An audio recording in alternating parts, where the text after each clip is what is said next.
भीतर बाहरो जो चाहे उजियार। तुलसी जी कहते हैं यदि आप भीतर और बाहर दोनों प्रकाश चाहते हैं तो राम नाम के दीप को अपनी देहरी पर हमेशा जलाकर रखें, अर्थात अपनी देह की देहरी जीव पर हमेशा राम नाम का सिमरन करना चाहिए। इन्हीं आशाओं के साथ आज के इस मणि रूप को दीप को प्रज्वलित कर रहे हैं माननीय मुख्यमंत्री जी, और साथ ही में मां सरस्वती की प्रतिमा पर पुष्प अर्पित कर रहे हैं।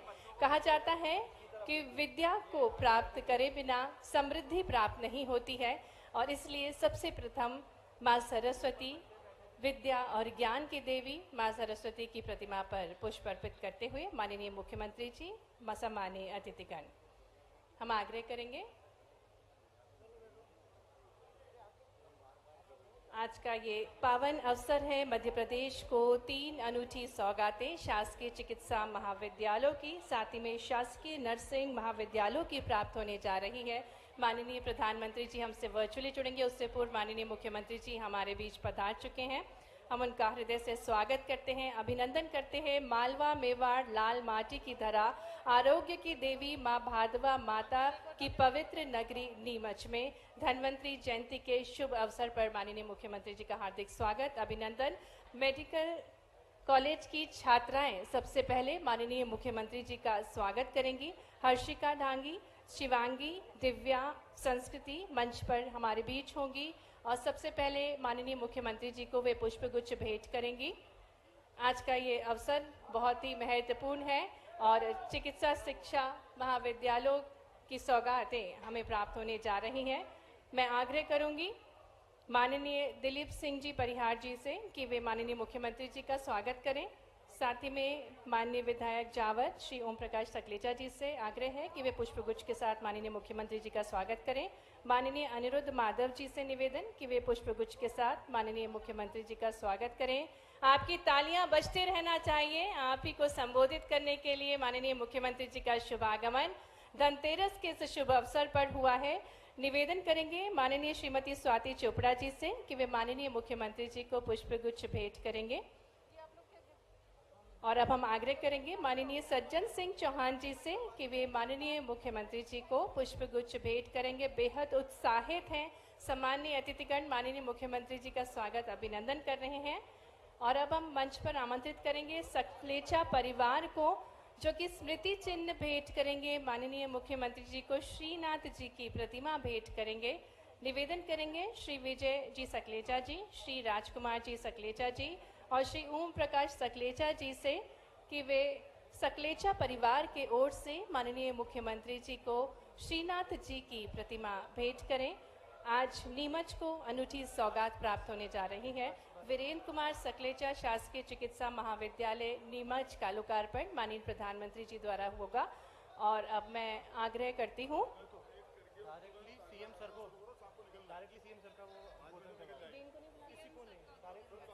और आज के मुख्य अतिथि माननीय मुख्यमंत्री जी से हम आग्रह करने जा रहे हैं आपकी जोरदार तालियों के बीच कि वे आप सभी को संबोधित करें, जो जनता के शुभ चिंतक हैं, मध्य प्रदेश को समृद्ध बना रहे हैं और अपने स्नेहशीलता से निरंतर मध्य प्रदेश के विकास को गति प्रदान कर रहे हैं।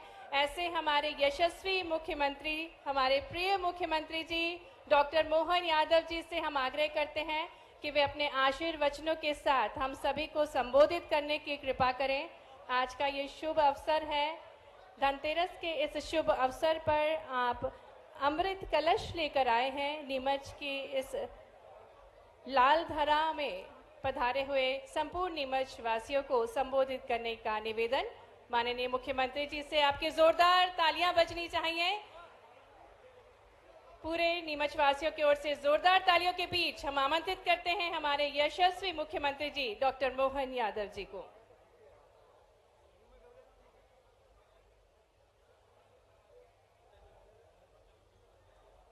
आपकी तालियां बजती रहना चाहिए। आज अनुपम सौगातें भेंट स्वरूप देने के लिए माननीय मुख्यमंत्री जी का शुभागमन।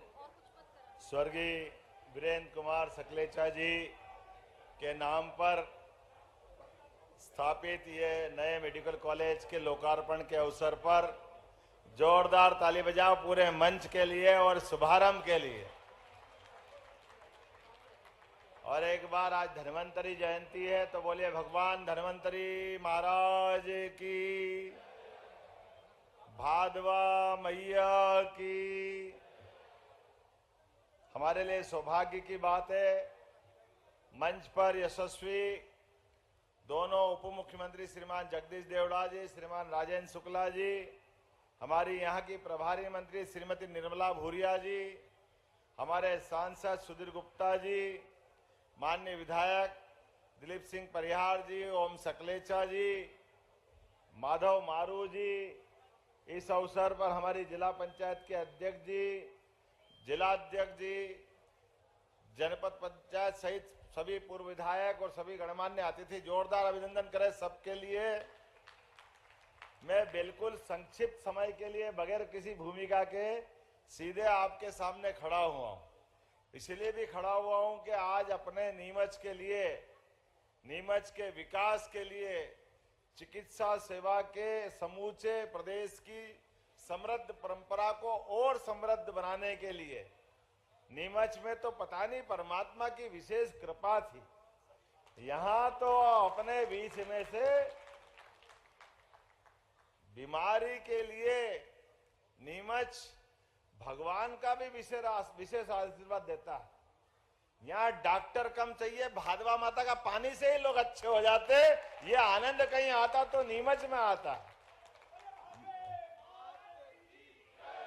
लोगों को आश्चर्य लगता है, कई लोगों को जादू लगता है, कई लोग समझते ही नहीं है, कई लोग मजाक उनके हिसाब से हो सकता है, लेकिन हमारे लिए श्रद्धा का केंद्र है।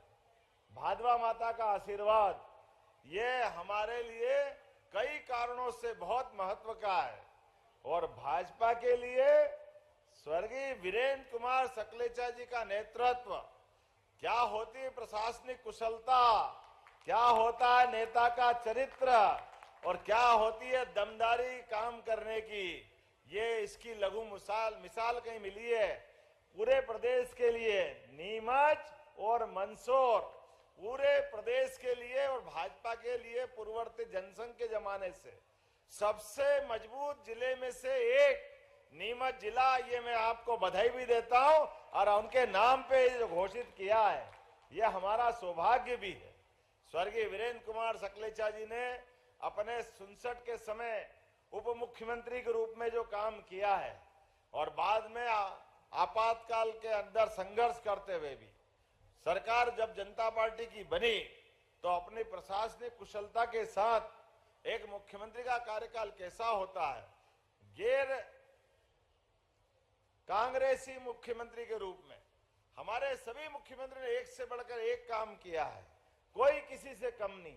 लेकिन वीरेंद्र कुमार जी सकलेचा जी ने भी इतनी लंबी लाइन खींची है कि वास्तव में उसको देख के आनंद आता कि हमारे लिए वो सदैव अपने लिए प्रेरणा के और आदर्श के एक अलग नेता के नाते से जाने जाते हैं।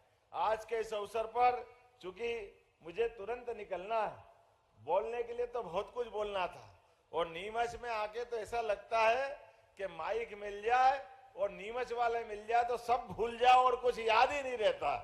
इतना प्रेम लुटाते हैं।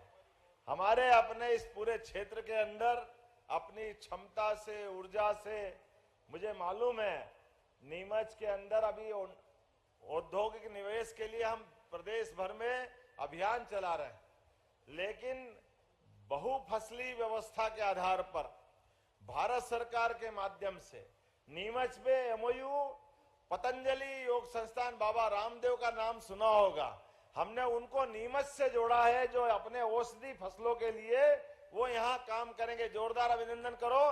धन्वंतरी जयंती है औषधि फसलों की। माननीय जगदीश जी, माननीय राजेंद्र जी, ये सबसे बड़ी मंडी है पूरे प्रदेश के अंदर। धोली मुसली, अश्वगंधा, एशिया की सबसे बड़ी मंडी। और दिमाग वालों की भी कमी नहीं नीमच में है, एक से बढ़कर एक। क्या जोरदार। सारे ताले बंद को खोलने का अगर कहीं मौका मिले तो नीमच में ही मिलता है और कहीं नहीं मिलता है। हमारे लिए जो काम असंभव हो, कोई करे ना करे, नीमच को दे दो, नीमच नंबर 1 पे करके देता, ये मैं पक्का गारंटी से ले सकता हूं। इसलिए नीमच में जो हो जाए, मुझे इस बात की भी प्रसन्नता है, बहुत जल्दी मौका आएगा, इसी 4-6 महीने के अंदर जब एशिया से लुप्त होने वाला चीता गांधी सागर में आकर के पर्यटन के नए द्वार खोलेगा, नया आनंद देगा। और ये मेडिकल कॉलेज आने वाले समय में अपने होनहार विद्यार्थियों के भरोसे से चिकित्सा क्षेत्र में न केवल प्रदेश, न केवल देश, बल्कि दुनिया में नाम कमाएंगे। ये मैं शुभकामना देता हूं, बधाई देता हूं। कोई भी मेडिकल कॉलेज के विद्यार्थी वो अपने लिए नहीं होते हैं, समूची मानवता के लिए। हमने देवी देवताओं को नहीं देखा है, लेकिन डॉक्टर के रूप में भगवान को हम देखते, ये हमारी संस्कृति है। ये सदैव सदैव हमारे लिए पूजनीय है, आदरणीय है। आपका महत्व भी बहुत है, आपका स्थान भी ऊंचा है। और रावण के काल में भी दुश्मन देश की तरह लड़ रहे थे आपस में, लेकिन भगवान राम के भाई पे जब वार हुआ तो सुसेन वैद्य ने चिकित्सा सेवा के बलबूते पर मानवता के लिए दुश्मन के भी भाई का इलाज करके अपनी चिकित्सा व्यवस्था का मान बढ़ाया, सम्मान बढ़ाया। ये हमारी पद्धति है, ये हमारी संस्कृति है। आज के इस अवसर पर एक नए मेडिकल कॉलेज की शुभकामना देता हूं, बधाई देता हूं। आने वाले दीपावली पर की मंगल कामना करता हूं, बधाई देता हूं। और एक 4 लेन आप मांग रहे हो, इतना सारा काम आपने करा लिया है, अब तो जग खाओ भैया, थोड़ा थोड़ा दया करो। लेकिन आपने कहा कि झालावाड़ रामपुरा होकर के नीमच से झालावाड़ होकर 4 लेन बनाने की मांग कही है, और मैं भूल नहीं सकता हूं, रामपुरा से भी मेरा विशेष संबंध रहा है। जगदीश देवड़ा जी के माध्यम से 40 साल से हमारे बीच में, भले वो मल्हारगढ़ के विधायक है, लेकिन पूरे प्रदेश के नेता है और परिषद के समय से जगह जन जन से जुड़े हुए हैं। इसीलिए निश्चित रूप से इस 4 लेन की मैं घोषणा करता हूं। ये 4 लेन के माध्यम से एक नया विकास का दरवाजा खुलेगा। पुनः आप सबको आगामी के दीपावली पर्व की बधाई। आप और एक बात आपको बता रहा हूं, हमारी सरकार बनने के बाद सभी त्योहार हमने शासकीय स्तर पर धूमधाम से मनाने की शुरुआत की है। दशहरे में शस्त्र पूजन किया, जोरदार अभिनंदन करो। दशहरे के उस रावण तो जलेगा, भगवान राम ने मारा, लेकिन मारा काय से? शस्त्र से। और हमारी संस्कृति के दुश्मन भी बहुत सारे दिख रहे हैं, इसलिए हमको सबल बनना पड़ेगा, सक्षम बनना पड़ेगा। शस्त्र का महत्व है, उसको रेखांकित करना पड़ेगा। इसलिए दशहरे पे हमने शस्त्र पूजन की परंपरा चालू की। दीपावली का आनंद हमारा अलग मनता है, लेकिन सच्चे अर्थों में कृषि प्रधान हमारा प्रदेश और देश है। इसलिए गोवर्धन पूजा भी होना चाहिए धूमधाम से। गोवर्धन पूजा भी सरकार के द्वारा की जाएगी। बोले गोपाल कृष्ण भगवान की, प्रभु रामचंद्र महाराज की, धन्वंतरी भगवान की। बहुत बहुत धन्यवाद। भारत माता की जय। बहुत बहुत धन्यवाद माननीय मुख्यमंत्री जी, आपके आशीष के लिए, आपके आशीर्वचनों के लिए। और अब हम सीधे दिल्ली जुड़ने जा रहे हैं। आप सभी कृपया अपने स्थानों पर बैठे रहें, क्योंकि अब वर्चुअली माननीय प्रधानमंत्री जी हमसे जुड़ने जा रहे हैं। आप सभी से आग्रह है, कृपया आप सभी अपने स्थान पर बैठे रहेंगे।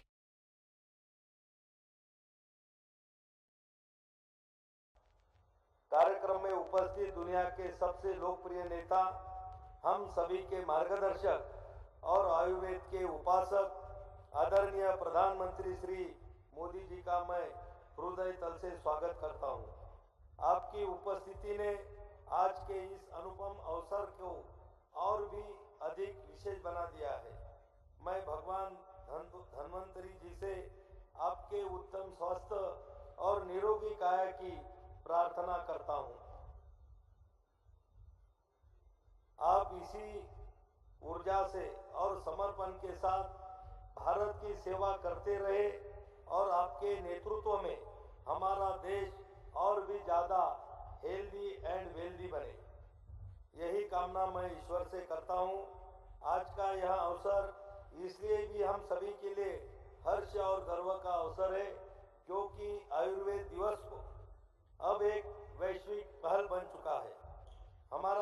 अखिल भारतीय आयुर्वेदिक संस्थान निरंतर अपने उद्देश्य से सफलतापूर्वक आगे बढ़ रहा है। इसी सफलता का एक अध्याय है हमारा आयुष औषधि केंद्र, जहां से आयुर्वेद, यूनानी, होम्योपैथिक, सिद्धा और अन्य भारतीय पारंपरिक चिकित्सा पद्धतियों के लिए शुद्ध और प्रामाणिक दवाई उपलब्ध करवाई जा रही है। आयुष औषधि केंद्रों का लक्ष्य नागरिकों के समग्र स्वास्थ्य और कल्याण को सुनिश्चित करते हुए आयुष चिकित्सा की सुलभ, सस्ती और सुरक्षित डिलीवरी प्रदान करना है। आयुर्वेद के मूल में सर्वे भवन्तु सुखिनः, सर्वे सन्तु निरामया की भावना है। आयुष पर एक सर्वेक्षण के अनुसार देश के लगभग 95% ग्रामीण और 96% शहरी आयुष के बारे में जानकारी रखते हैं। ये बहुत ही उत्साहवर्धक नतीजे हैं और मुझे पूरा विश्वास है कि आने वाले दिनों में यह आंकड़ा और भी अधिक बढ़ेगा। आदरणीय प्रधानमंत्री जी को आपको जानकर खुशी होगी कि आज आयुर्वेद दिवस 150 से अधिक देशों में मनाया जा रहा है। आदरणीय प्रधानमंत्री जी, दुनिया में हो रही आयुर्वेद का ही जय जयकार के पीछे आपके प्रयासों का बहुत ही महत्वपूर्ण योगदान है। वर्ष 2014 के बाद से वैश्विक स्वास्थ्य में आयुर्वेद की भागीदारी को एक नया आयाम मिला है और इसके पीछे आपकी भूमिका अनुकरणीय है। हमारी मराठी भाषा में कहा जाता है, आरोग्य हीच खरी संपत्ति, यानी स्वस्थ शरीर ही सबसे बड़ी संपत्ति है। आयुर्वेद इसी संपत्ति का सबसे बड़ा संरक्षक है, जिसमें कहा गया है कि आरोग्य ही सर्वोत्तम सुख संपदा है। आयुर्वेद उपचार से आगे बढ़कर प्राणी मात्रा के कल्याण को महत्व देता है और इसकी प्रासंगिकता आध्यात्मिक और वैज्ञानिक है। यही कारण है कि आज दुनिया आयुर्वेद को अपना रही है और इसका लाभ पा रही है। और आयुर्वेद के इसी महत्व को देखते हुए हमने इस वर्ष की थीम रखी है, वैश्विक स्वास्थ्य के लिए आयुर्वेद नवाचार।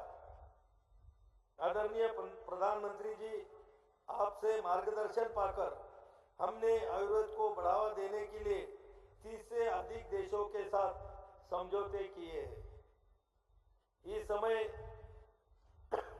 आयुर्वेद दुनिया भर में 24 देशों में मान्यता प्राप्त है, जबकि आयुर्वेद उत्पादों को 100 से अधिक देशों में निर्यात किया जा रहा है। आयुर्वेद के प्रति वैश्विक जागरूकता फैलाने के उद्देश्य से आई सपोर्ट आयुर्वेद पहल को शुरू किया गया है। बीते इस साल में दुनिया के 105 देशों में 16 करोड़ से अधिक हिट मिले थे, जबकि इस बार हमारा लक्ष्य इसे 150 देशों में 25 करोड़ से अधिक हिट दिलवाने का है। आयुष वीजा जैसी पहल और WHO जैसे संगठनों के साथ साझेदारी ने आयुर्वेद के लिए दुनिया में नए द्वार खोले हैं, जिसमें आपकी दूरदर्शिता का विशेष योगदान है। केवल अंतर्राष्ट्रीय ही नहीं, राष्ट्रीय स्तर पर भी आयुर्वेद की व्यापकता को निरंतर बढ़ाया जा रहा है। आज AIIA के दूसरे चरण का उद्घाटन और आयुष योजना के तहत 4 नए उत्कृष्टता केंद्रों का शुभारंभ भी हो रहा है, जो आयुर्वेद में अनुसंधान, शिक्षा और स्वास्थ्य सेवाओं को नई ऊंचाई पर ले जाएगा। इसके अलावा योग और प्राकृतिक चिकित्सा में नए अनुसंधान केंद्रों की नींव रखी जा रही है, जो इन प्राचीन पद्धतियों को वैज्ञानिक दृष्टि से और अधिक सशक्त बनाएंगे। इतना ही नहीं, आयुर्वेद आधारित स्टार्टअप और नवाचारों को बढ़ावा देने के लिए कई राष्ट्रीय और अंतर्राष्ट्रीय कार्यक्रम हुए। आयुर्वेद से जुड़े इस पूरे इकोसिस्टम के विकास में देश में हेल्थ एंड वेलनेस से जुड़े टूरिज्म को भी अभूतपूर्व प्रोत्साहन मिल रहा है। साथ ही औषधीय पौधों की खेती करने वाले हमारे किसान भी लाभ अर्जित कर रहे हैं। आदरणीय प्रधानमंत्री जी, देश का प्रकृति परीक्षण अभियान का प्रथम चरण संविधान दिवस अर्थात 26 नवंबर 2024 से प्रारंभ होकर देश के पूर्व प्रधानमंत्री भारत रत्न श्रद्धेय अटल बिहारी वाजपेयी जी के जन्म जयंती अर्थात 25 दिसंबर 2023 तक एक माह तक चलाया जाएगा। मेरे देश के सभी आयुर्वेद के छात्र, अध्यापक तथा चिकित्सकों से यह अपील है कि इस सेवा कार्य में समर्पित भावना से तथा सक्रियता से अपना सहभाग दें। साथ ही मेरा देश के नागरिकों से आग्रह पूर्वक निवेदन है कि आप भी इस अभियान में अपना प्रकृति परीक्षण करवाकर स्वस्थ रहने का संकल्प लें। मुझे पूरा विश्वास है कि हमारे इन सभी प्रयासों और आदरणीय प्रधानमंत्री जी के मार्गदर्शन से हमारा देश सेहत से समृद्धि की यात्रा को पूरा करते हुए विकसित भारत के लक्ष्य तक निश्चित रूप से पहुंचेगा। मैं एक बार फिर से आप सभी को आयुर्वेद दिवस की शुभकामनाएं देता हूं और कामना करता हूं कि भगवान धन्वंतरी आपको निरोगी रखे और दीपावली का यह पर्व आप सभी के जीवन में मां लक्ष्मी की कृपा से संपन्नता, सौहार्द और वैभव लेकर आए। आप सभी को दीपोत्सव की अनंत शुभकामनाएं। जय हिंद, जय आयुर्वेद।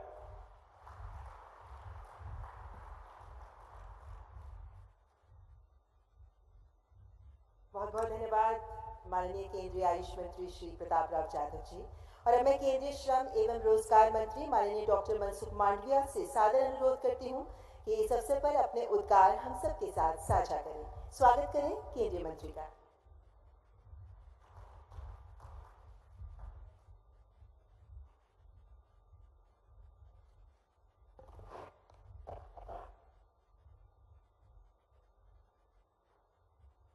आज 9वें आयुर्वेदिक दिन के अवसर पर हमारे बीच में उपस्थित देश के प्यारे प्रधानमंत्री आदरणीय नरेंद्र मोदी जी, केंद्रीय स्वास्थ्य एवं परिवार कल्याण मंत्री आदरणीय जगत प्रकाश नड्डा जी, केंद्रीय आयुष मंत्री श्री प्रताप राव माधव जी, केंद्रीय श्रम रोजगार मंत्री आदरणीय शोभा करंजले जी, केंद्रीय राज्य स्वास्थ्य मंत्री आदरणीय अनुप्रिया पटेल जी, आदरणीय सांसद जी, सभी उपस्थित भाइयों एवं बहनों, मैं आज के इस कार्यक्रम में आप सबका अभिनंदन करता हूं।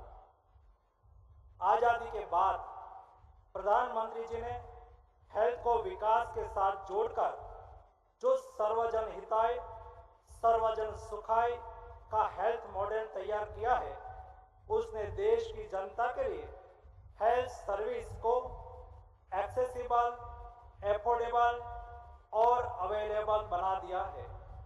माननीय प्रधानमंत्री जी, आपका मानना है कि अगर देश का हर नागरिक स्वस्थ होगा तो स्वस्थ समाज बनेगा और स्वस्थ समाज समृद्ध देश का निर्माण कर पाएगा। आपके द्वारा देश को आयुष्मान भारत योजना के तहत 60 करोड़ लोगों को सालाना 5 लाख रुपए तक की मुफ्त चिकित्सा सुविधा प्रदान की जा रही है, जिसमें आपने 70 साल से ऊपर के सभी वरिष्ठ नागरिकों को भी शामिल कर लिया है।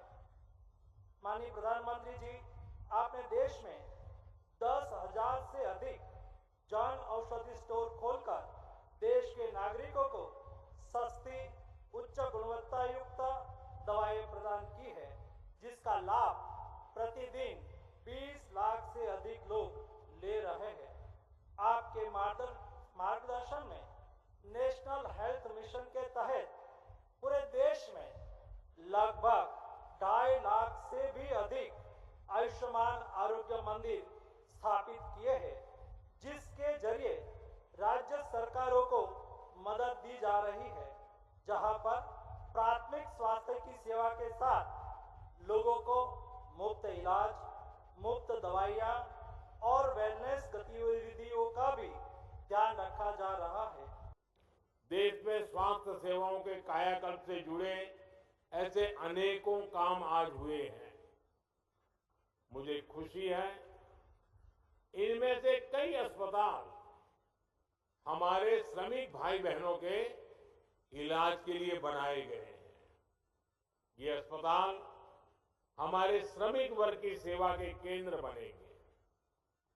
आज जिन फार्मा यूनिट्स का लोकार्पण हुआ है उनसे देश में ही एडवांस मेडिसिन के साथ हाई क्वालिटी स्टेंट्स और इम्प्लांट भी बनेंगे। ये यूनिट फार्मा सेक्टर में भारत की ग्रोथ को आगे बढ़ाएंगे। साथियों, हम में से अधिकतर लोग उस पृष्ठभूमि से आए हैं जहां बीमारी का मतलब होता है पूरे परिवार पर मानो बिजली गिर गई हो।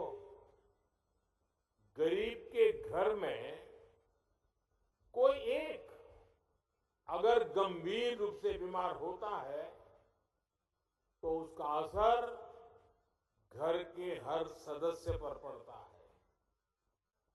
एक समय था जब इलाज में लोगों को घर, जमीनें, गहने सब बिक जाते थे। गंभीर बीमारी के इलाज का खर्च सुनकर ही गरीब की आत्मा कांप जाती थी। बुजुर्ग मां सोचती थी कि अपना इलाज कराऊं या नाती पोते की पढ़ाई। बुजुर्ग पिता सोचता था अपना इलाज कराऊं या घर के खर्च देखूं। इसलिए गरीब परिवार के बड़े बुजुर्गों को बस एक ही रास्ता दिखाई देता था, चुपचाप तकलीफ सहो, दर्द बर्दाश्त करो, चुपचाप मृत्यु का इंतजार करो। पैसे की कमी की वजह से इलाज ना करा पाने की वो बेबसी, वो बेचारगी गरीब को तोड़कर रख देती थी। अपने गरीब भाई बहनों को इस बेबसी में नहीं देख सकता था। इसलिए ही उस संवेदना में से, उस दर्द में से, उस पीड़ा में से मेरे देशवासियों के प्रति पूर्ण समर्पण भाव में से आयुष्मान भारत योजना ने जन्म लिया है।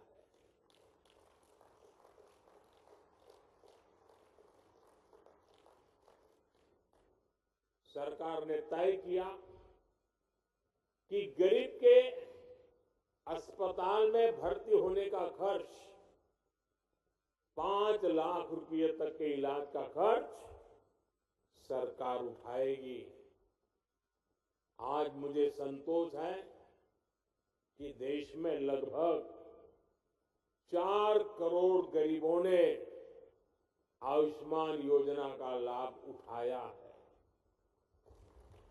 ये 4 करोड़ गरीब अस्पताल में भर्ती हुए, इनमें से कुछ तो अलग अलग बीमारियों के लिए कई बार भर्ती हुए, अपनी बीमारी का इलाज कराया और इन्हें एक भी रुपया खर्च नहीं करना पड़ा। अगर आयुष्मान योजना न होती तो इन गरीबों को करीब करीब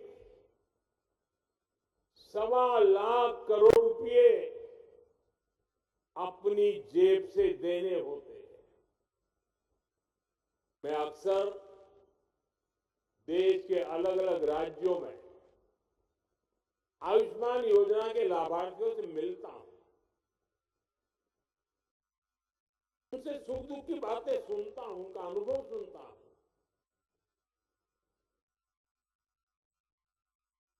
और बात करते हुए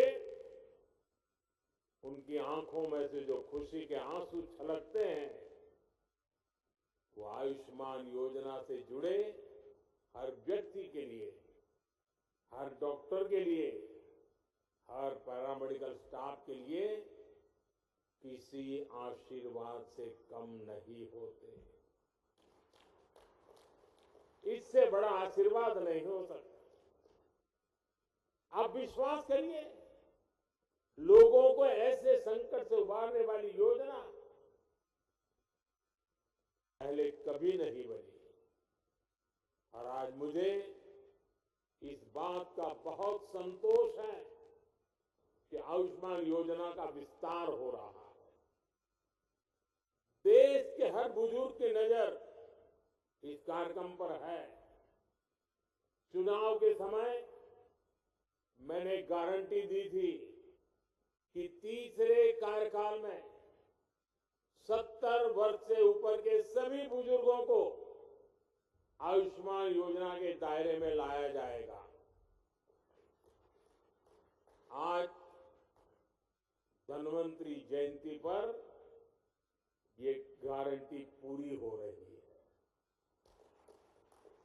अब 70 वर्ष से अधिक उम्र के देश के हर बुजुर्ग को अस्पताल में मुफ्त इलाज मिलेगा।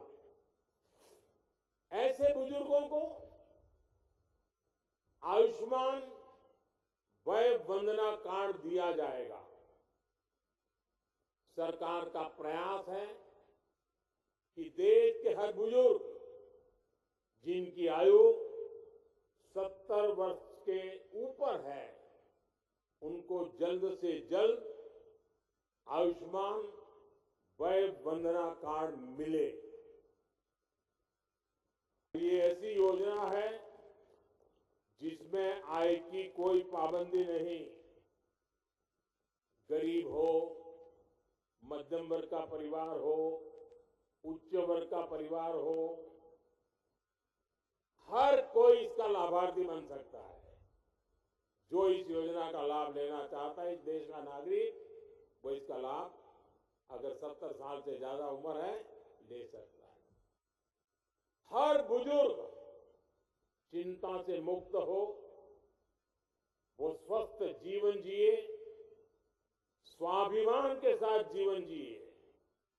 ये योजना इसके लिए मील का पत्थर साबित होगी। घर के बुजुर्ग के पास आयुष्मान वय वंदना कार्ड होगा तो परिवार के खर्चे भी कम होंगे, उनकी चिंता भी कम होगी।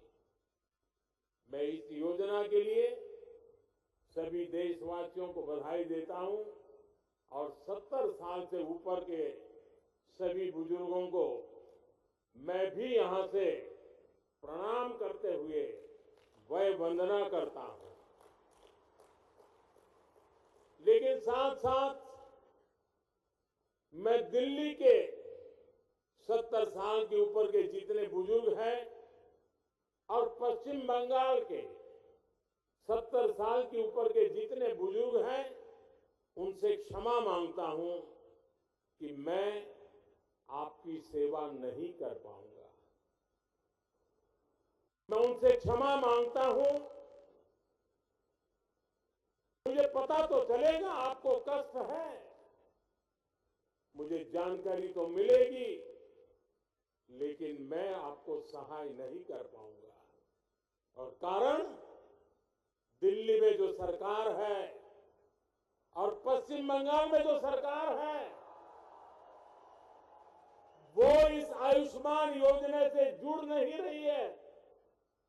अपने राजनीतिक स्वार्थ के लिए अपने ही राज्य के बीमार लोगों के साथ जुल्म करने की वृत्ति, ये प्रवृत्ति मानवता की दृष्टि से किसी भी तराजू पर खरी नहीं उतरती है। और इसलिए मैं पश्चिम बंगाल के बुजुर्गों की माफी मांगता हूं, मैं दिल्ली के बुजुर्गों की माफी मांगता हूं देशवासियों की तो सेवा कर पा रहा हूं, लेकिन राजनीतिक स्वार्थ की वृत्ति की दीवारें मुझे दिल्ली के बुजुर्गों की सेवा करने से रोक रही है, पश्चिम बंगाल के बुजुर्गों की सेवा करने से रोक रही है। और मेरे लिए ये राजनीतिक पहलू से मैं बोल नहीं रहा हूं, भीतर एक दर्द होता है कि जिस दिल्ली से मैं बोल रहा हूं,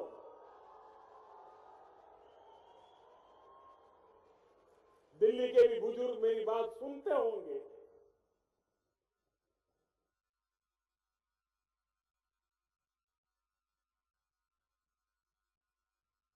मेरे दिल में कितना दर्द होता होगा।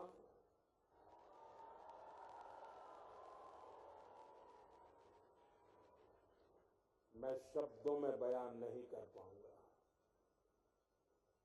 साथियों, गरीब हो, मध्यम वर्ग हो, सभी के लिए इलाज का खर्च कम से कम हो, ये हमारी सरकार की प्राथमिकता रही है। आज देश भर में 14,000 से ज्यादा पीएम जन औषधि केंद्र इस बात के साक्षी हैं कि हमारी सरकार कितनी संवेदनशीलता से काम कर रही है। जन औषधि केंद्रों पर 80% डिस्काउंट पर दवाइयां मिलती है।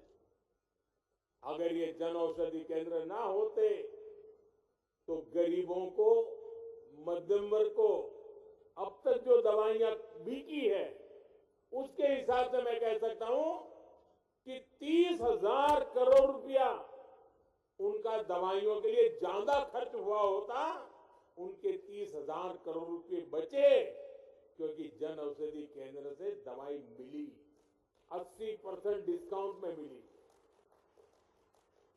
आप जानते हैं, हमने स्टेंट और नी इम्प्लांट में जैसे उपकरणों को सस्ता किया है।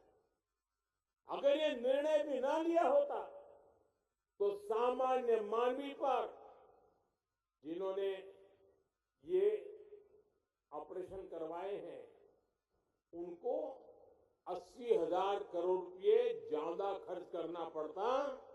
ये हमारे प्रयासों का परिणाम है कि उनके 80,000 करोड़ रुपए बचे हैं। मुफ्त डायलिसिस की योजना से भी लाखों मरीजों का हजारों करोड़ रुपए का खर्च बचा है। हमारी सरकार जानलेवा बीमारियों से रोकथाम के लिए मिशन इंद्रधनुष अभियान चला रही है। इससे न सिर्फ गर्भवती महिलाओं की जिंदगी बच रही है, नवजात शिशुओं का जीवन बच रहा है, बल्कि वो गंभीर बीमारियों की चपेट में आने से भी बच रहे हैं। मैं अपने देश के गरीब और मध्यम वर्ग को महंगे इलाज के बोझ से बाहर निकाल कर ही रहूंगा, और देश आज इसी दिशा में आगे बढ़ रहा है। साथियों, आप जानते हैं, बीमारी से होने वाली परेशानी और रिस्क को कम करने के लिए सबसे जरूरी होती है टाइमली डायग्नोसिस। अगर कोई बीमार होता है तो उसे जल्दी जांच की सुविधा मिले, जल्दी इलाज शुरू हो सके। इसके लिए देश भर में 2 लाख से ज्यादा आयुष्मान आरोग्य मंदिर खोले गए हैं। आज इन आरोग्य मंदिरों पर करोड़ों लोगों की कैंसर, ब्लड प्रेशर, डायबिटीज जैसी बीमारियों की आसानी से जांच हो पा रही है। आसानी से जांच की वजह से लोगों का इलाज भी समय पर शुरू हो रहा है, और समय पर शुरू हुआ इलाज भी लोगों के पैसे बचा रहा है। हमारी सरकार स्वास्थ्य के क्षेत्र में टेक्नोलॉजी का ज्यादा से ज्यादा इस्तेमाल करके भी देशवासियों के पैसे बचा रही है। ई संजीवनी योजना के तहत अब तक 30 करोड़ लोग, ये आंकड़ा छोटा नहीं है, 30 करोड़ लोग मान्य प्रतिष्ठित डॉक्टरों से ऑनलाइन परामर्श ले चुके हैं। डॉक्टरों से निशुल्क और सटीक परामर्श मिलने से भी उनके बहुत पैसे बचे हैं।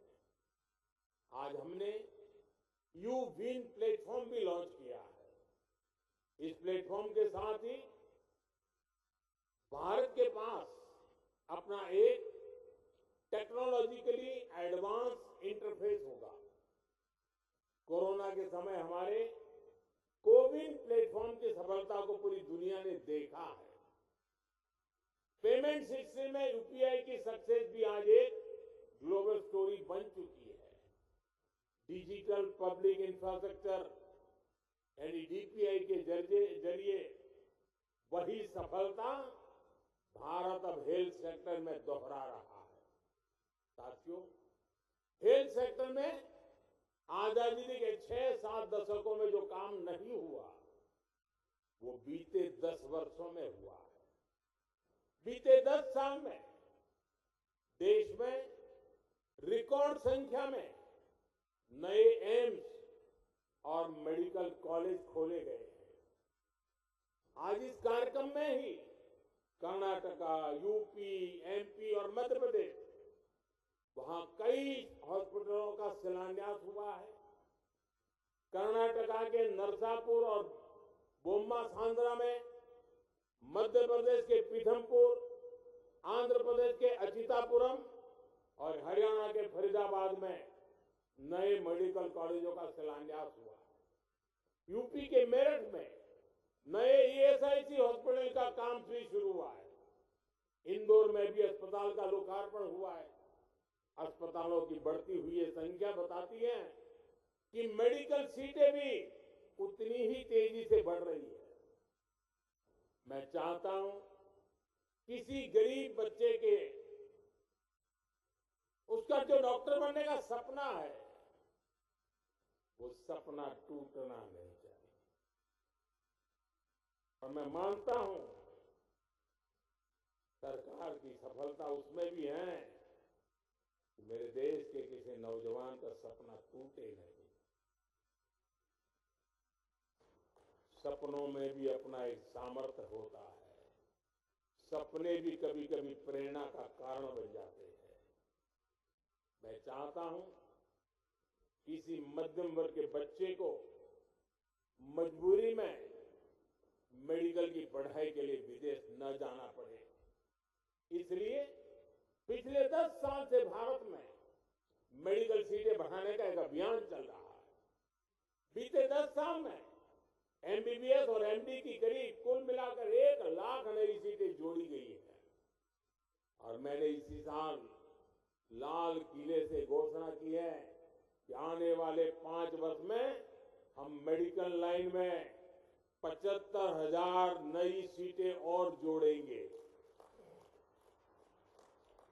आप कल्पना कर सकते हैं गांव गांव तक डॉक्टरों की पहुंच कितनी ज्यादा बढ़ने वाली है। साथियों, आज देश में 7.5 लाख से ज्यादा रजिस्टर्ड आयुष प्रैक्टिशनर हमारे यहां है। हमें ये संख्या भी और बढ़ानी है।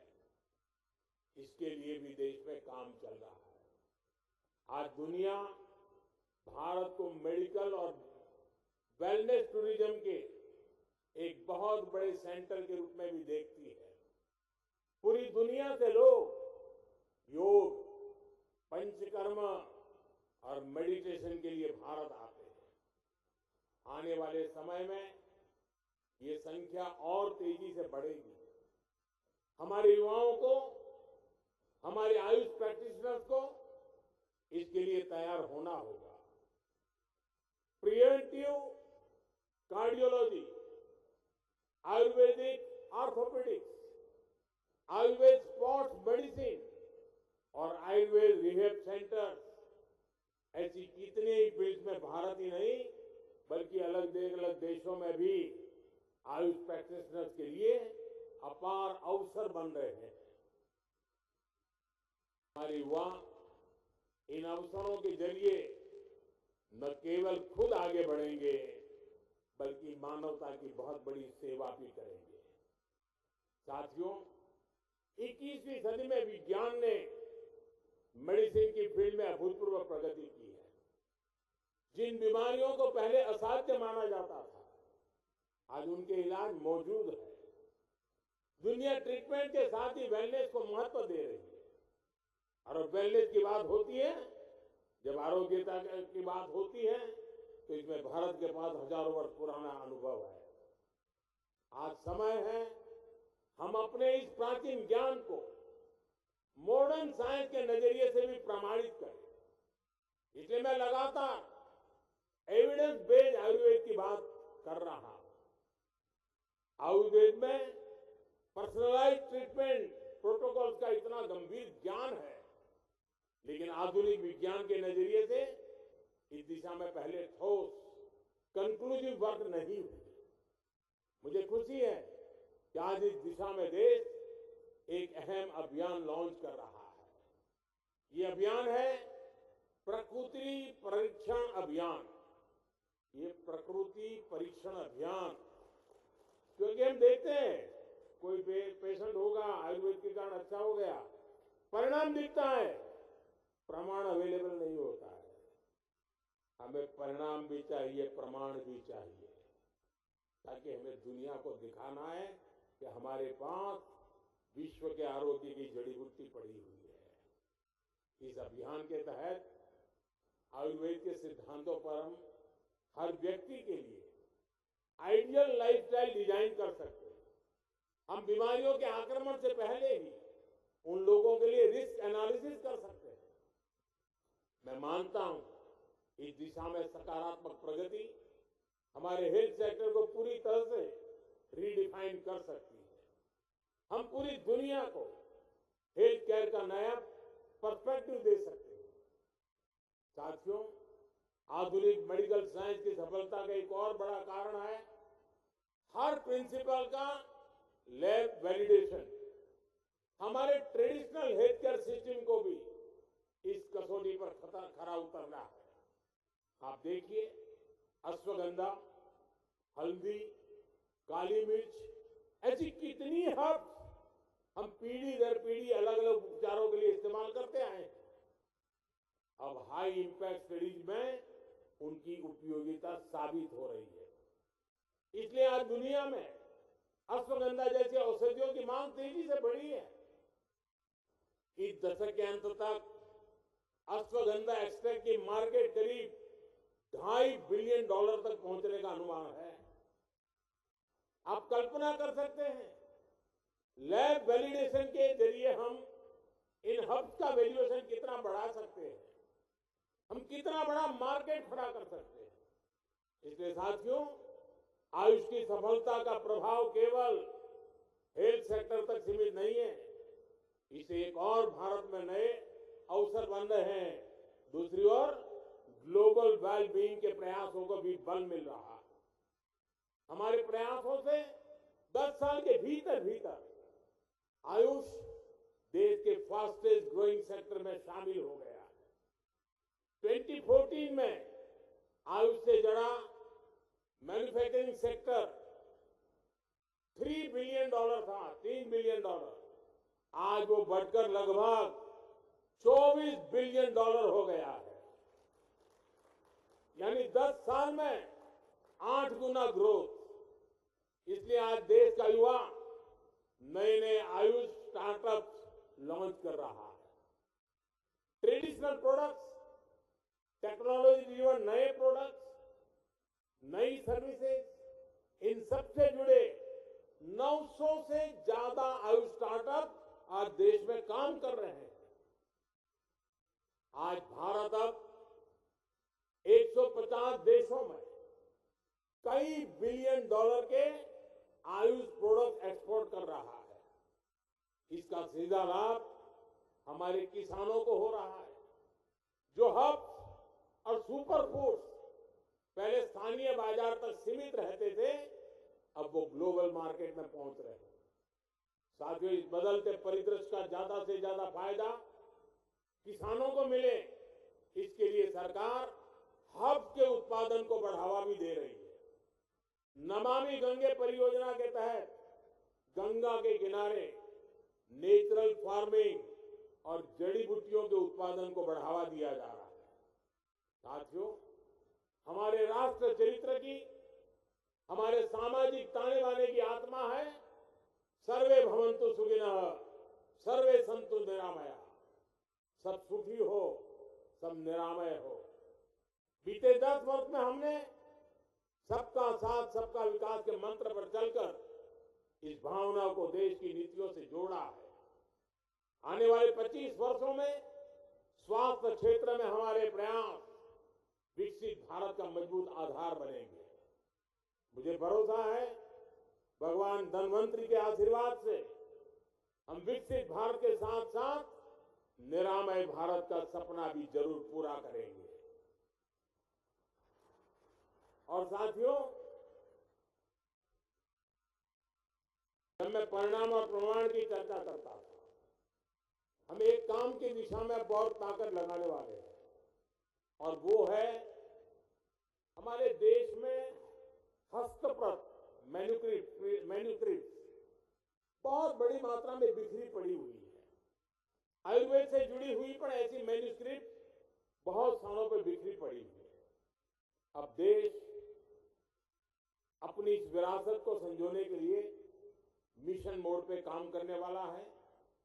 ऐसे सारा जो ज्ञान का भंडार पड़ा हुआ है, कई शिलालेखों में होगा, कई ताम्रपत्र पे होगा, कई हस्तलिखित प्रतियों में होगा, उन सबको इकट्ठा करने का काम, और अब तो आर्टिफिशियल इंटेलिजेंस का युग है, इसको हम उसी तरह टेक्नोलॉजी से जोड़ना चाहते हैं।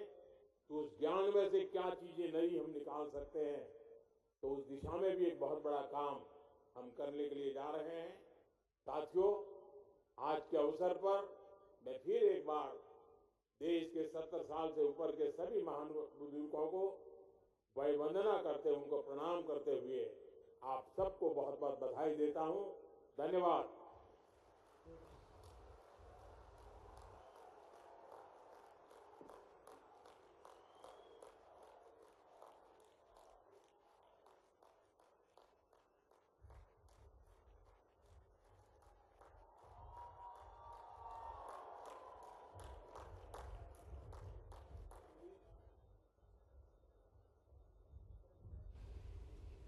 धन्वंतरी जयंती और 8वें